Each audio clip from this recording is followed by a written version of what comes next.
while Anni was asking me to come to Kuressaare and present something, we had a discussion over email what exactly should be my focus of the presentation.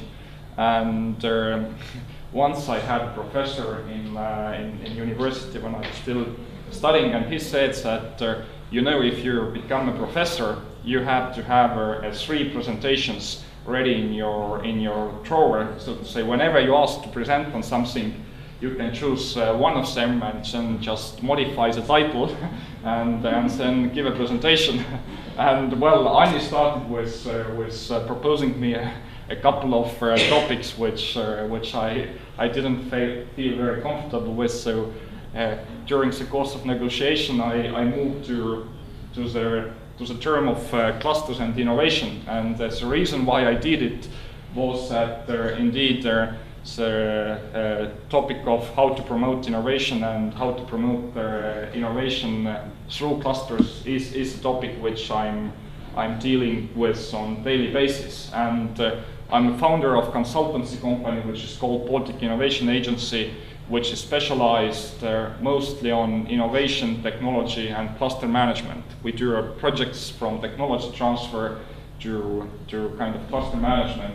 And I've been working in this area, it is difficult to count, but let's say for the last 4, 5, 6 years.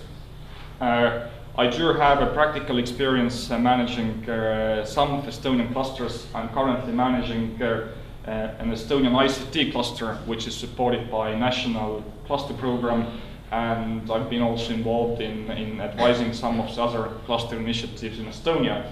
I also have some experience in cluster policy analysis and cluster policy development. I'm a member of something which is called European Cluster Policy Group. And the European Cluster Policy Group is a high-level expert group at the European Commission, which has an aim to develop recommendation for European Commission for the next phase of European cluster policy. So what should Europe do in the area of clusters for the next 5 to 10 years? So we meet regularly in Brussels with 20 other people and try to come up with the next agenda for cluster policy in Europe. However, I would like to address the topic which I finally managed to convince Anni that I should be talking about, and that's how clusters help innovation. But before going to the topic itself, I'm sure most of you have heard about clusters, but clusters is a similar term to innovations, that it's highly overexploited, and there are a huge variety of different definitions. So I decided to start my presentation with a couple of pictures or kind of examples what we mean by clusters, and then coming to the point. In Italy, there is a small, beautiful city of Cremona, and why this city is world famous is that already for the last 500 years, this has been the place where most of the string instruments like violins, cellos, contrabasses have been produced. And it's an interesting example in that way that if you look at the economic activities all around the world, well, let's take the place where we are in Saaremaa, then you see that in some parts there tends to be some concentration of companies operating in the same area or in the same field. Anni will continue after my presentation presenting the Saaremaa ship or small ship builders or boat builders cluster. And indeed, like in the case of Cremona, we also see here in Saaremaa that there are a number of companies operating in the same area, and somehow they happen to be concentrated here. They are not really in Hiiumaa, they are not around Pärnu, around Tallinn, where similar conditions in terms of existence of sea or some other inputs would exist. So really the question is, what happens, or what is the logic behind that in some places like Cremona, a huge development in specific industrial area takes place. Another example, which is more, so to say, modern and of course even better known, or much better known than the Cremona, is Las Vegas phenomenon. Somehow it happens that in a single city in the world, well, there are of course similar cities elsewhere, in particular in Asia, it seems that a huge amount of so-called entertainment industry has concentrated into a single point, and it wouldn't make sense in logical sense that people want to play games and go to casino all around the world. So why would you have single cities where this is really concentrated, and why wouldn't you have it evenly spread out across the world? And that's exactly the question which my presentation will address. That why do the companies tend to cluster, and why is it good actually for each of the companies in cluster, as well as for the region or country in general.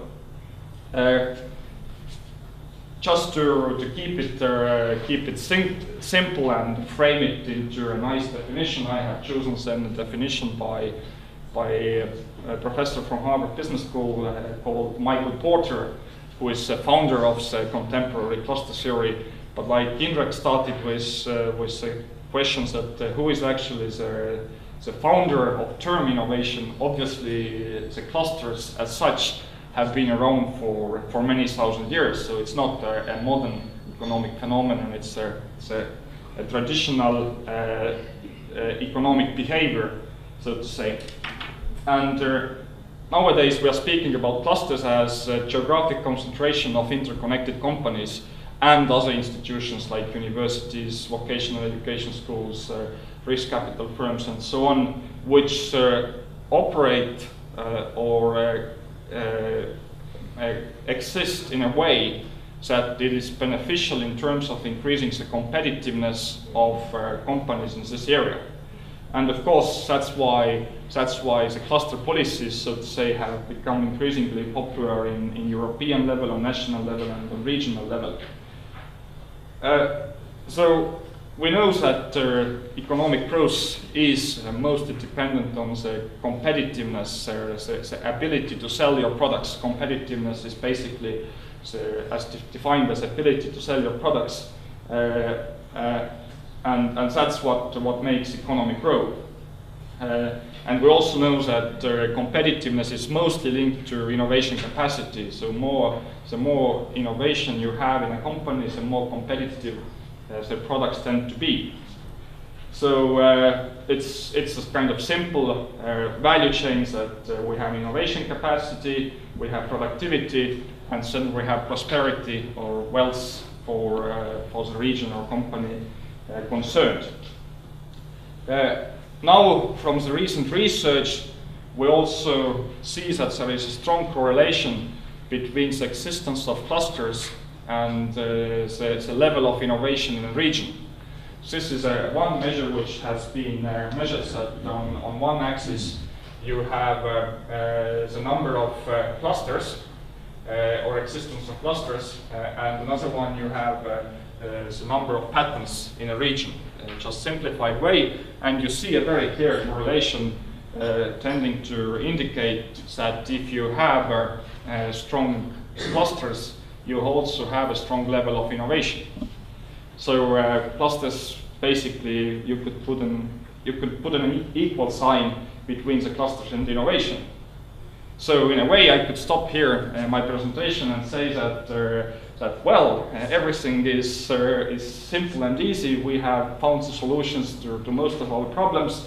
We should support clusters, and then we get more innovation. And then I've taken this picture from one of my colleagues from political science who uses it normally, talking about good governance and bad governance. Namely, this nice painting by Lorenzetti is hanging in the City Hall of Siena in Italy, and this depicting, you can't see against the light too bad, but basically people are very happy in this picture. They are dancing on the street, and next to this painting in Siena there is another painting which is normally labeled bad governance, where people are starving on the street, and it seems that the life in a city is really bad. So in the end of the day, why we are talking about innovation is economic prosperity and welfare of people and citizens in the city.